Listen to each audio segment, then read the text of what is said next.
Welcome to Play by Players, an MLSPA podcast. Now here's your host, former MLS player, Bobby Boswell. All right, hey everybody, thanks for joining in today. I'm joined by long-time former teammate of mine. I think we played together for seven minutes total on the field, maybe 6 months off it.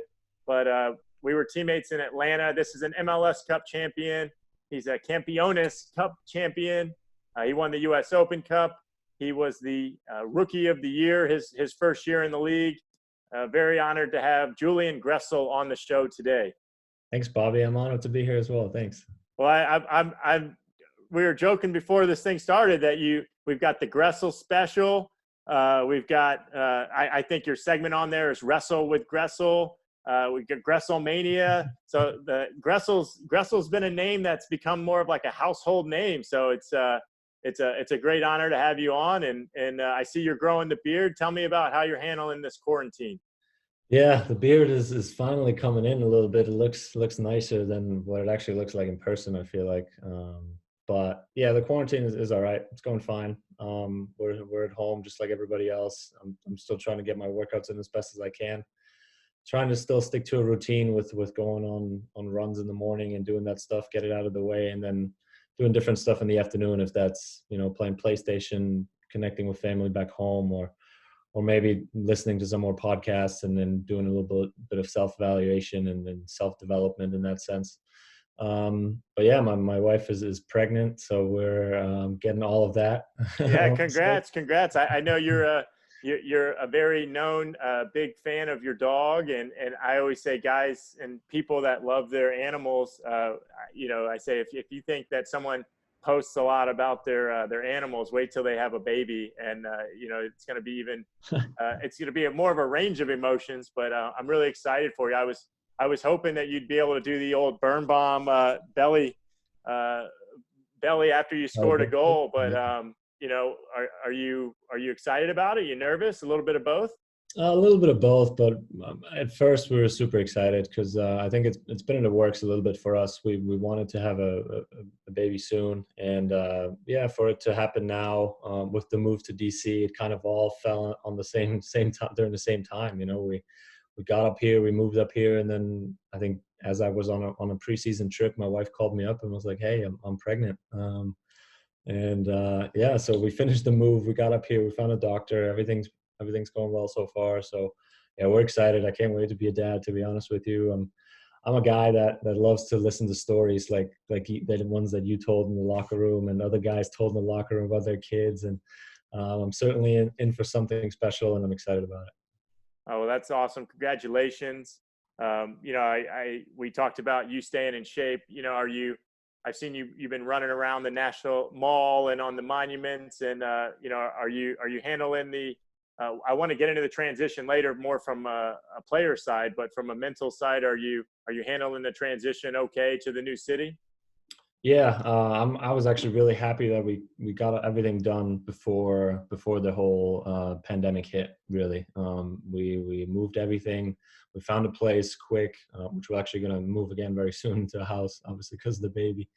But yeah, we got it done early, and that transition has been going well. The club has been super helpful from the first second on, really, where they're trying to get me settled in and then trying to make sure we're happy. Obviously, my wife and the dog as well. That was a big part, and we found a place close to the stadium and close to the city. Like you said, the runs to the Capitol and the Monument it's not too far of a run. We actually walk there quite a bit as well if we're just going on a regular casual walk. But yeah, it's been a good transition, and I'm excited to be here in the Capitol and kind of get to know the life, even though it's a little bit different at the moment. Yeah, it definitely is. And let's throw it back. I know you've listened to these podcasts before. We like to talk about your start, and we talk about transition. No transition was bigger than going from where you're from in Germany to the United States. And kind of one of the things I learned about you that I didn't know when I was researching this interview was that your grandfather was he a manager of a team back in Germany? Yeah, he was. He's like a GM. long time, to be honest with you. It was just a hometown team. We had, actually, when I was younger, we had built a house literally across the street from the soccer field there. So I'd go play there all the time. My dad played for the club, as my grandpa was a GM. So I was on road trips with my dad. I was involved as a player was involved. Like, I was in there as a freaking 7-year-old. I was part of that team, basically. Everybody knew me by name. All the people that, and it was such a small town and such a small club where everybody knows, like, you know each other, and then now for me to grow up and then kind of come back and then have a little bit of success here in the US, everybody in that hometown is now talking to my grandpa, and he's all proud, speaking back home about it. But yeah, that transition, to go back to your thought on the transition to the US, it was difficult, mostly because of the language. I'm a pretty open-minded person in general. So culturally, I kind of, was happy about it, and kind of see how I took it and how I could develop. But from a language perspective, that was probably the biggest thing to start. Yeah, language. And, for those that know, and it's one of the 4 Romance languages. It's such a beautiful, it's not beautiful, but no, I think it's impressive, your story, in that, it's a little bit of, you kind of get shut down. You're a late bloomer, right? Kind of like myself, except you just kept getting more talented and I just got bigger.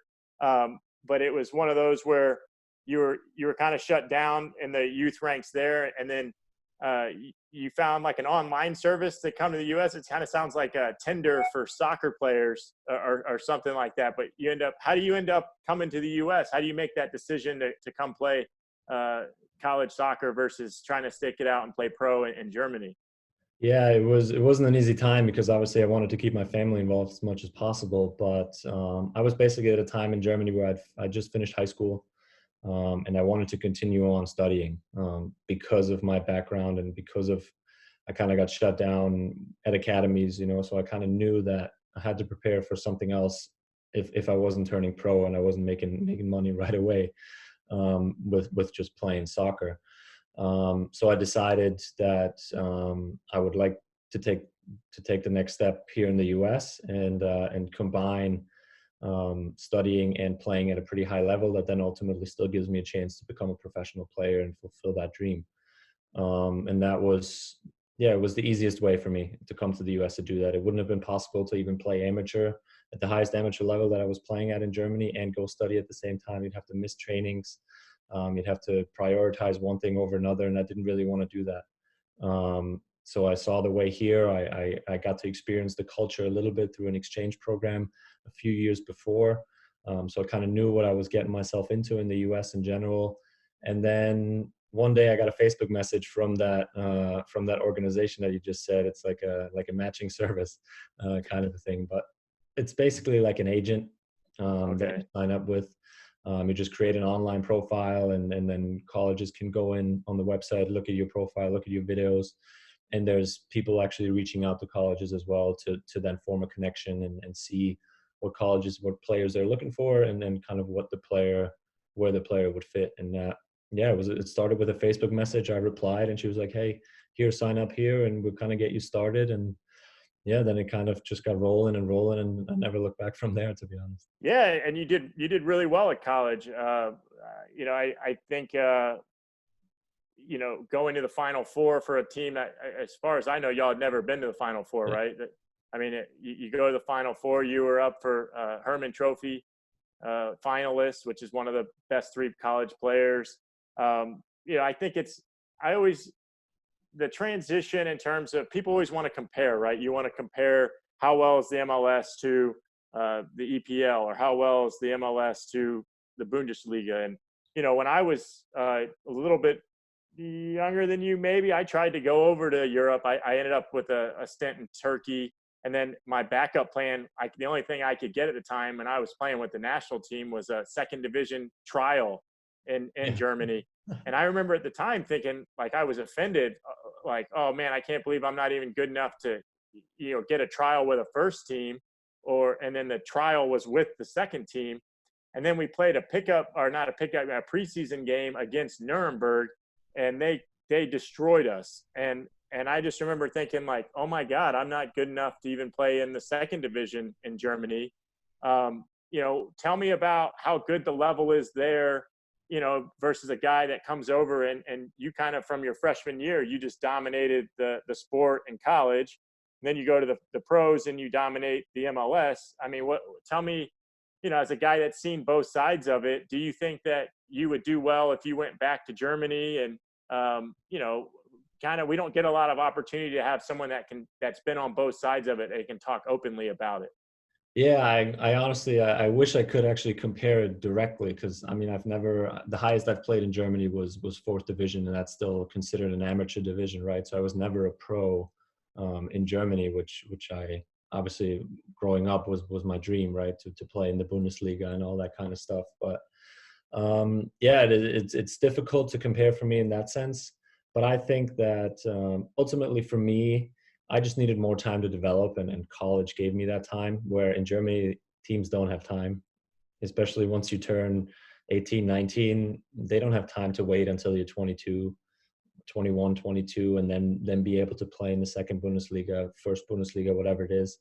They just look for the best talent at that age, and yeah, and that's kind of, and that's okay, you know, and I saw that as, all right, that's how it is. And I kind of take my determination and my drive, my work ethic somewhere else, and kind of see if it's enough over here in the US. And ultimately, I just developed so much in college, where obviously I had coaches at Providence that were awesome, that helped me a ton, that gave me that patience and that time to really help my game and ultimately succeed in college, and then prepare me for MLS. And then you knew Tata, so Tata obviously loved me as a player right from the start. So I kind of got a little bit lucky there, I want to say. But yeah, it just took a little bit for me.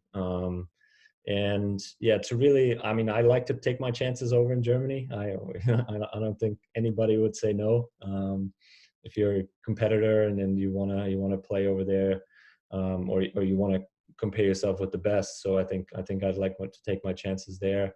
But again, I can't really completely compare it to say, yeah, I think in MLS, let's say Atlanta United that won the MLS Cup would play in the middle of the Bundesliga. Like, I can't really say that just because it's so Yeah, hard I was saying I thought the second division it might have been, you know, and granted it was Nuremberg that same year they got promoted, but I mean, I was just blown away by it. Was just more of the cerebral, right, of everyone understood how to move, and that was the part that really, you know, I'm in Turkey where it was real individualistic. You know, they expected center backs to like dribble out of the back, beat 2 or 3 guys, and then play a ball to the midfielders, and then you got the Germans that are, you know, they're tactically superior, you know, moving all around. It was eye-opening for me, especially at a time where I thought I was being shunned a little bit. Then it was like, oh no, they're much better than you are. Yeah, I think in the second Bundesliga, especially, it's where you have team tactics that are so good, like coaching and then how the team plays together is on another level over there. And individually, I feel like MLS has better players. I'm not going to lie there. I think on an individual basis, I think the level is better than in the second Bundesliga in Germany. But team tactically, I think there's a lot to learn. They're superior. Yeah. Yeah. Well, every show I bring something for the guests of the show, tell a story, and this one was from an AllStar game. Look at and that. My story behind this, we played. If you look here, this won't even fit my son. This is like a child's T-shirt. But I think your favorite player was Thomas Mueller. Is that correct? He's one of them. It was Bastian Schweinsteiger. Okay, but so we played this team, and they just come off a World Cup victory in Brazil. So those guys had to play, though. They had to play at least 15 minutes. So you know, we play mostly the second team, which was still a world-class team. And then they come on the field, and Pep, this is the game where Pep is so angry, right? He wouldn't shake Caleb Porter's hand after. Right? Yeah, in Portland. And after the game, I'm standing next to Thomas, and I say, "Hey, do you want to trade?" And he said, "No." He said, I'm not allowed. And I said, "Seriously?" And he said, "The coach said no." And I was like, "I know, but you're you're a grown man. You can do whatever you want. And he said, nah, he was laughing like, no, I can't. And then I went to like Boateng, like anyone around me that would do it. And everyone said, no, Pep told us, no, we can't do it. And then Shaqiri was like, yeah, I don't care. Here. He's like, I'm out of here anyway. So I traded with Shaqiri, but I can't ever wear it. Not that I wear jerseys I trade, but I thought you'd get a kick out of out of the German guys laughing in my face, like, no, we're not trading with you. And it was crazy how much control Pep had over those guys. But it wasn't because of you. I guess it was because. No, I know, but I feel like let me put it like this: Henry was there, and I think he had to trade at halftime 2 jerseys, and after the game 2 jerseys, because the guys all wanted Henry's jersey. And not to say that I don't like to throw my name in there with his, but my point was they were trading if they wanted it. And if the coach said, hey, I told you not to trade, and they were like, it's Thierry Henry, what do we, it's like, okay, other than him, why'd you trade with that goofy center back? That would get you in trouble. And Shaqiri was shipped out like right after that. So I was like, man, he knew. But all right, let's move on. We talked about Gresselmania that started in Atlanta. Just tell me about going from, did you think you'd have as much success as you did when you went from college to the pros? I mean, I felt like you fell further back in the draft than you should have. Appreciate that. Thanks. Yeah. Did you feel like, were you angry about that, or did you feel, were you happy to be in Atlanta? Were you just happy to be there, or I mean, tell me about what your thoughts were coming in MLS. Yeah, I mean, I honestly was really open-minded about the whole situation. I just wanted to go somewhere where they really want me. So it was anywhere in the first round really would have been fine in that sense, right? Because that's your first pick, even though for Atlanta I wasn't even their first pick. So yeah. But I still think that if they take a number 8 pick, then they really see something in you. So I wasn't really caught up with that number so much. And I didn't really expect to have that much success coming out of the gate. I tried to stay true to myself. I tried to stay true to what got me to that point. And ultimately I obviously knew there was an opportunity because the team was so new. Everybody was new. It wasn't just me. The coach was new, so he maybe didn't even have those, stipulations that sometimes come with, you're from the college.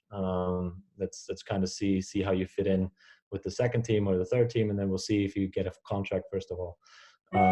So from that perspective, it was a bit different. So I kind of thought to myself, all right, just be yourself, just work hard and be good, be a good player, be a good teammate, and kind of see where it gets yourself. Stick to the guys that, have been around this league for a long time and that you can kind of relate to, hopefully look up to, and they can give you advice. And that kind of ultimately just worked for me. And again, I think I got lucky, obviously, a little bit with Atlanta, and then thank you that to Tata and obviously the front office to believing in me and all that kind of stuff. And but I ultimately just took a chance and just. Do you feel, it's interesting that you bring up Tata, and I'll get to why I think that. Did you feel like from, you were there longer after I left, but did you feel like from the get-go till the end, you and Tata had a very good relationship, or was it, and I'll tell a story of why I asked that question after you answer that, what I asked. Yeah, I felt like we had a really good relationship from the start. Obviously, that wasn't determined on draft night or anything like that. We never really had long conversations just because I couldn't really speak Spanish, and he couldn't really speak English. So it was just more through playing and simple things. But I guess I can tell you a story where I felt like, all right, there's a real chance here for me to do something bigger this year already. It was the first preseason trip, and I think we flew straight down to Bradenton. We didn't even train in Atlanta. We flew straight to Florida to go to training camp. And I think in the third training session, we played just small-sided games, and I went into a tackle with an academy player, and I just hurt my MCL a little bit. So I had I couldn't train for a couple days. So I was out for 2-3 days just getting treatment. And that was a time where Tata immediately implemented tactical sessions and did a lot of tactical work of how he wants us to play, what he wants our team to look like and everything. And as I kind of got ready to get back out there and then get back training, they had me run through some individual work for physicality and like my fitness. And then at the end of it, there was his assistant coach just wanted me to do some tactical work that the team had done the day before, just on an individual basis. And the team was all the way on the other field, and I was over here all by myself with just the assistant coach. And I don't know what the other team was doing. I was focusing on my drill, but Tata actually went away from the team to walk over to my side or to my pitch and actually work with me to talk to me about certain movements of what he likes out of those positions. I was playing as a center mid, or he played me as a center mid back then. But for him to kind of walk away from the team to really come over to me and spend, even if it was just 10, 15 minutes, which is a long time in training sessions if they're only an hour and a half, just with me and just to talk to me and see how I do in those situations and in those movements was a really special moment for me. And that's kind of when I knew, all right, I think he sees something in me. And I think if I'm just going to continue to work well, then we can do something special here. Yeah, and I tell people when they ask me about Tata, I tell them the story of my first day with the team was we had a video session, and I didn't realize how long the video sessions were going to be. And I think most guys hated them because they were very long, but it was my first thing. And you got to realize I was like, let's see what this guy's all about, right? And I remember y'all had just tied Kansas City. I think Jacob scored a goal right at the end. But the video session starts off, and I remember the first play was a ball played into Miguel, and Jeff is facing the front of the field, and the whole point was, play the ball, the simple pass, and Miguel had flipped the ball over a guy's head and ran down and almost scored a goal, right? And Tata was pissed. He said, "No, this is not what I tell you to do. Don't do it." And then the next play, he showed you making these. He had a couple of clips of you making these really long diagonal runs, right? And they're good runs. Yeah. I think even one of the English guys who they weren't real big on Tata. I think they were like, "That's a great run. Like this. Like, I think they even said something to you like, Julian, don't listen to this. It's a great run." And it was like Tata could sense that you weren't happy with being called out, right?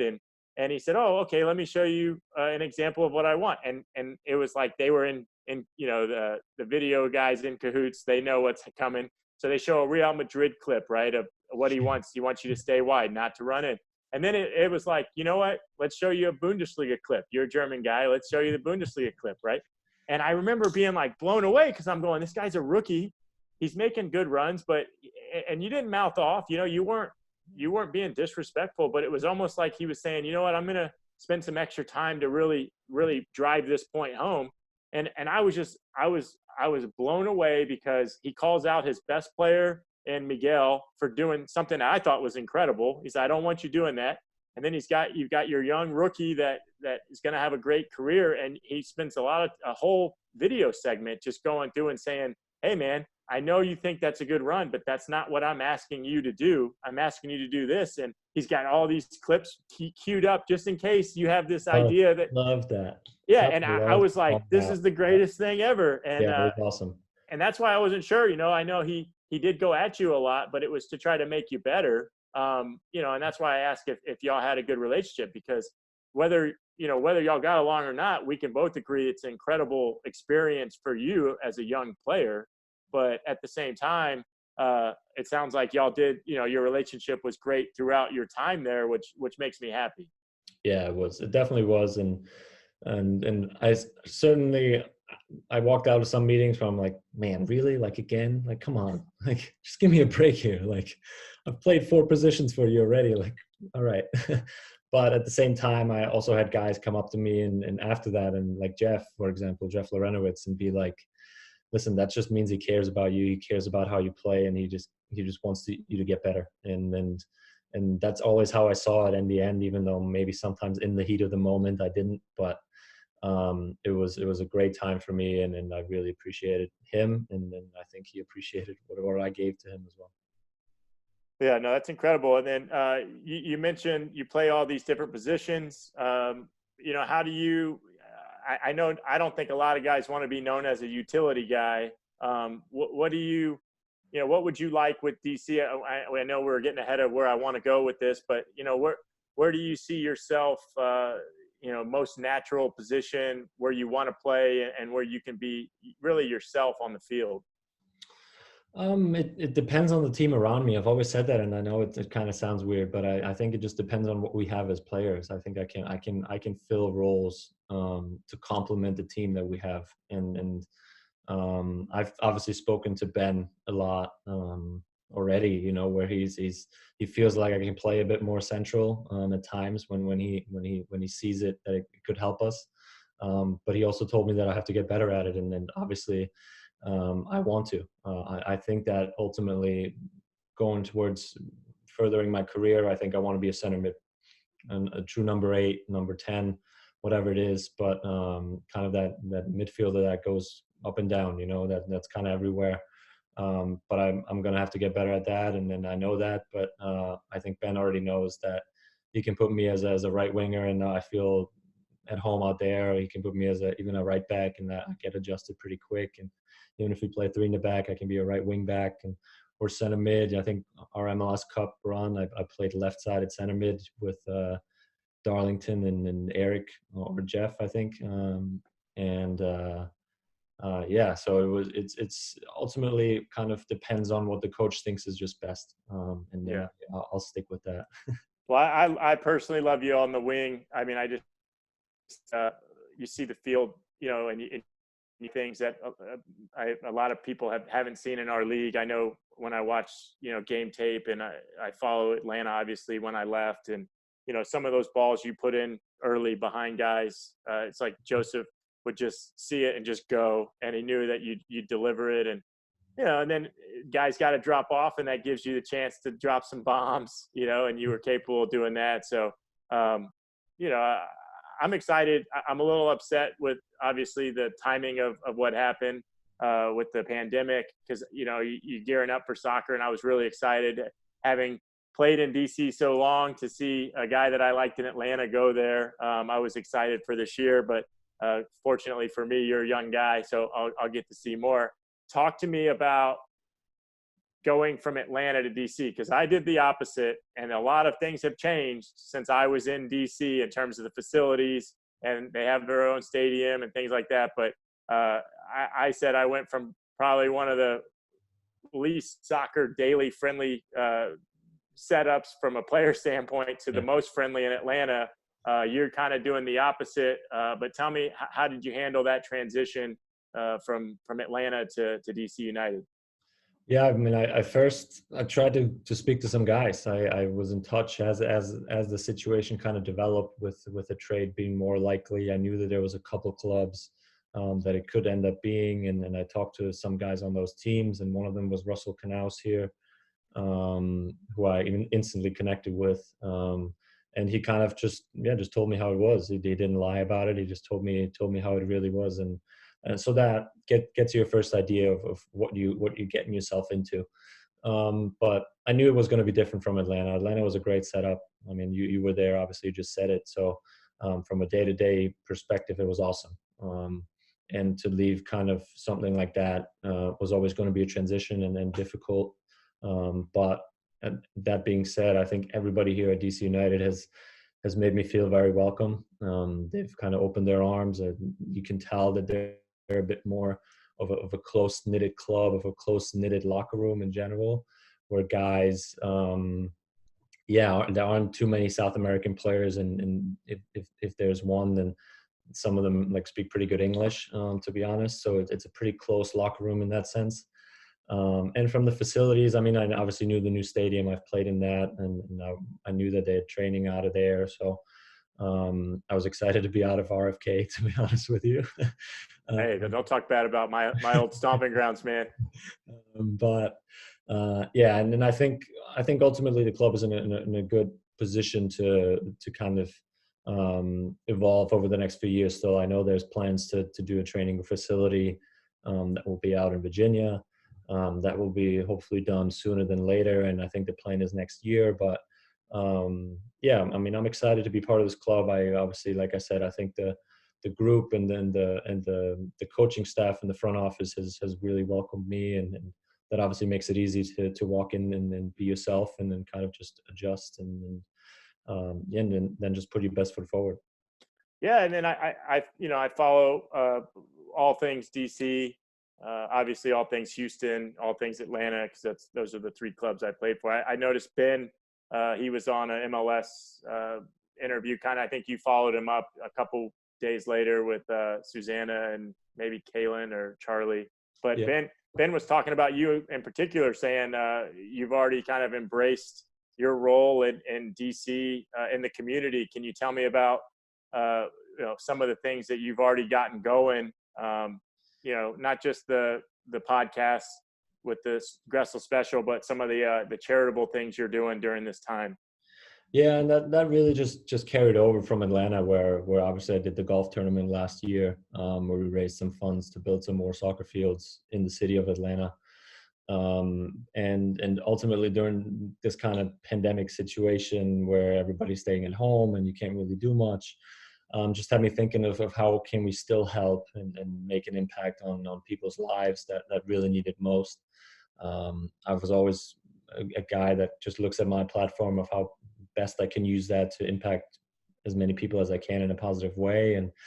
And I ultimately just reached out to our group with the team and just asked the guys if they would be willing to put together a little GoFundMe page, something very simple, just to help a local organization that delivers food or helps kids or whatever it is. I obviously didn't know many in that sense yet, because I've only been here for 2 months, but so we talked a little bit and they were all willing to helping and willing to do something. So that's obviously great. If you have teammates that support you in that sense. And then I reached out to the club, one of our team administrators, to ask him about if there's organizations that the club wants us to work with, or what he thinks are good ones for us to support. And Martha's Table was a great one that came up that I instantly absolutely loved their mission. Is just to support people or families that really need it most. If that's with meals, if that's with school supplies, if that's with diapers.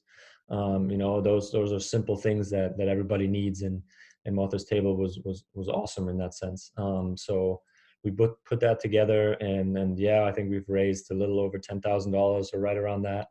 I think we've committed. The club has committed a good amount of money to donate at the end of it all, and we're still trying to get as much together as possible for us from our end as players. And it's just a little simple way for us to kind of help people during this difficult time. And I obviously want to continue that. I think I've made that pretty clear during my time in Atlanta, where that's just me who I am. That's my wife shares the same values in that sense, to really use our platform and use time and energy to really help people that really need it most. And if that's a golf tournament down the road, or if that's different events, we'll see where it goes. But yeah, we'll just kind of see what's ahead here. But we're excited to do that stuff.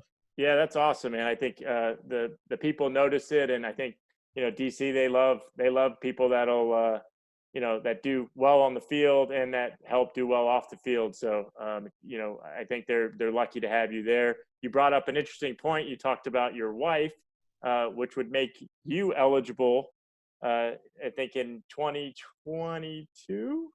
Is that right? 2 years, yeah, 2 years, I think, yeah. So I remember I did a podcast with you at a bar with the Cooligans. Shout out to those guys up in New York. They'd asked you about ever playing for the U.S. men's national team, and you said when you'd given up you were still holding out hope that there was a chance to represent Germany. But now that there's more of a date on it, are you looking at if it's a possibility?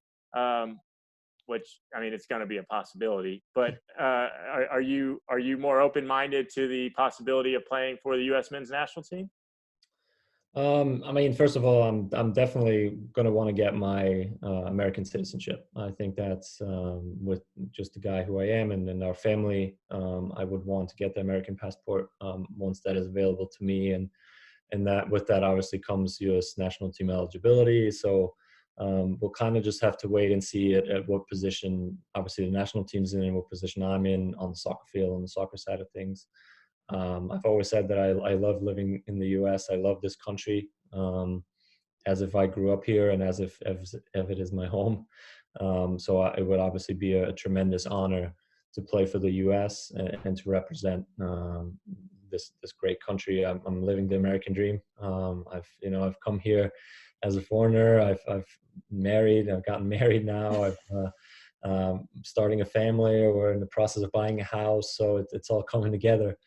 We'll just kind of have to see. I think 2 years I can be eligible to get my passport, and then we'll kind of see what Greg Berhalter or whoever the coach will be at that time thinks, and then they'll make that decision ultimately. Yeah, I'm sure you're going to be in the mix, and I feel like U.S. soccer fans get more excited about the possibilities than the guy joins the team, and then they're already looking to who's the next guy in the pipeline. But let me ask you this: that's business. Yeah, it is. It is what it is, right?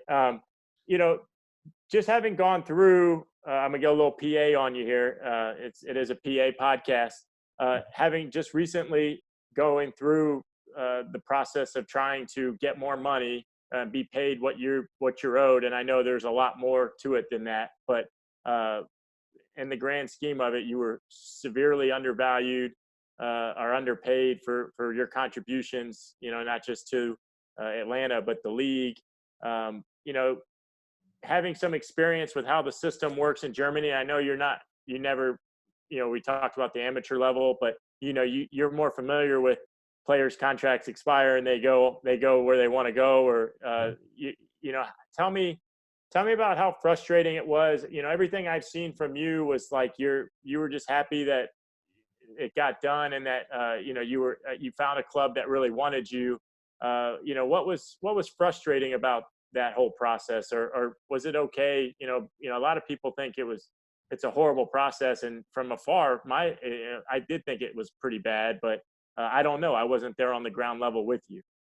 Yeah, it was definitely a process. I think after we won the cup, just to go back, I know that it was kind of a time for me to see if there was a new contract to be done for me. I've been and at that time it didn't happen as I wanted to, which was all right. Like I put my head down. I kept doing the same thing that I did the past 2 years, kept getting better, and just stayed consistent. So I was in a position at the end of a few months ago, where I've produced consistently on a pretty high level. I'm obviously still on my first contract, which probably would have never been that way if it was in any other country, but that doesn't really matter. So it just came to a point where I was like, this has to be the time for me to really look and go out and kind of see where I can take this in terms of monetizing it in the best way I can. Because ultimately it's about my family and about my future and kind of what's ahead here for me in my life. And it just got to a point in Atlanta where it just didn't really happen the way I wanted it to, which was all right. Like it's fine. Again, in the heat of the moment, I got frustrated a lot. It was difficult times, mentally difficult at times, where the club just sometimes doesn't value you in a way that you value yourself, or that you think you produced over the past years. So it was difficult from that perspective, but then ultimately I think we got to a point where I wanted a solution, and we kind of just figured one out in the end, where Atlanta was then, where I'm very thankful that they kind of accepted a trade and then let me go, to then seek that contract somewhere else. And I don't think it's a secret that ultimately I never really wanted to leave Atlanta, but not at all costs. And it just kind of played out the way it did. And I'm not regretting really anything.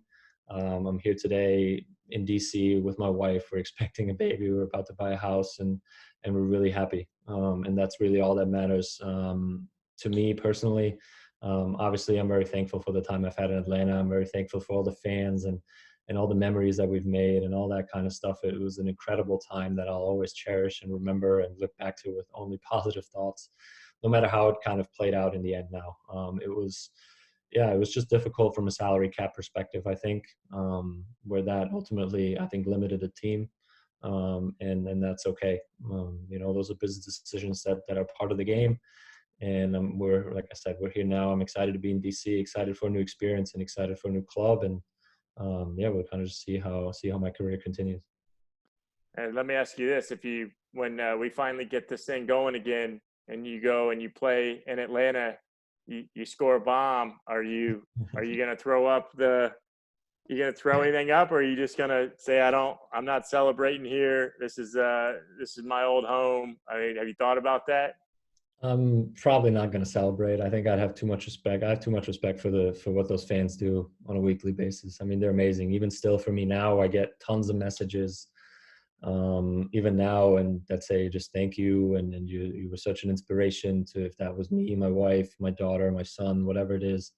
So I'm so thankful for those people that are in Atlanta that have made that time for us so great and have ultimately made me the player that I am and allowed me to kind of get where I am today. So I probably wouldn't celebrate, but we'll hopefully that will be the case this year still. Yeah. It's a very mature answer. You're mature beyond your years.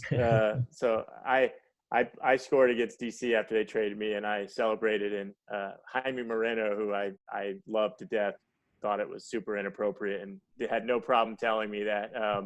So I have a different perspective on it now, but it is what it is. So tell us what you have going on with, you've got a bit of a great social media presence.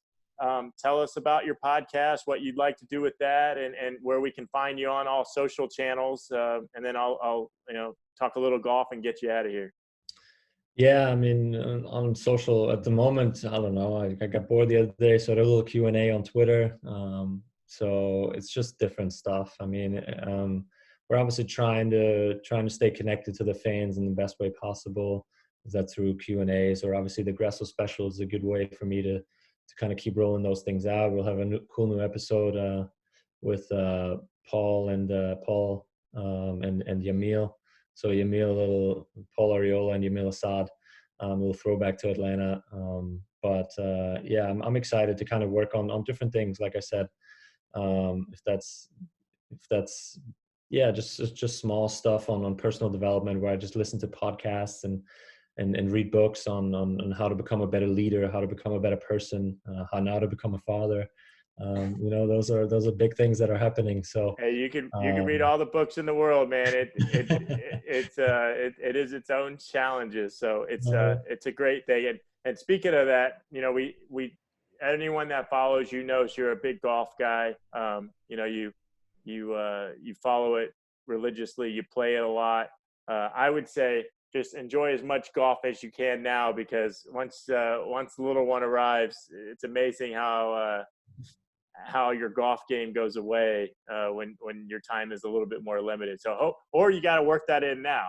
You got to work that into your schedule now so that it becomes a routine. But that's my golf game stunk before I had kids, and I just use it as an excuse, now when I do play. But but you got some good guys there. Birnbaum plays. I know he's not very good. I think I'm better than him. But there's some guys there. If you ever get a chance, go golf with Jaime Moreno. He's out there. He's out there golfing all the time, man. He'll give you a good run for your money. Nice. Yeah. Thankfully, the golf courses here. I actually just joined at a country club in Fairfax.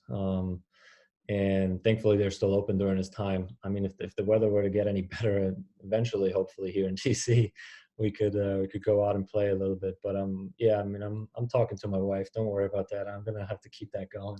All right. Well, hey man, I appreciate having you on today. You're one of the real wholesome guys in the league. I think everyone that knows you, loves what you're doing, and on and off the field. And I think guys like me took the beating from guys like Ben Olsen while I played, trying to do social media stuff. He hated it, and it was great to hear him the other day saying that he loves what you're doing. So I'd say give us more if you got it. And when this thing finally kicks back up, we'll be watching you. And I know Atlanta's rooting for you. Probably not when you play each other, but I'm definitely rooting for you down here in Texas. And keep doing what you've been doing. That's what you made your bread and butter on is just being consistent. And I think you got a bright future ahead. And hopefully U.S. men's national team. That's what I'm hoping. That's the American dream, baby. That's right. I would be complete after that. But yeah, listen, I appreciate it, Bobby. Thanks for having me on, and all the best to you as well. Obviously, keep up the good work. I'm listening to your stuff. Don't worry. All right, thanks. I appreciate it. You and my mom.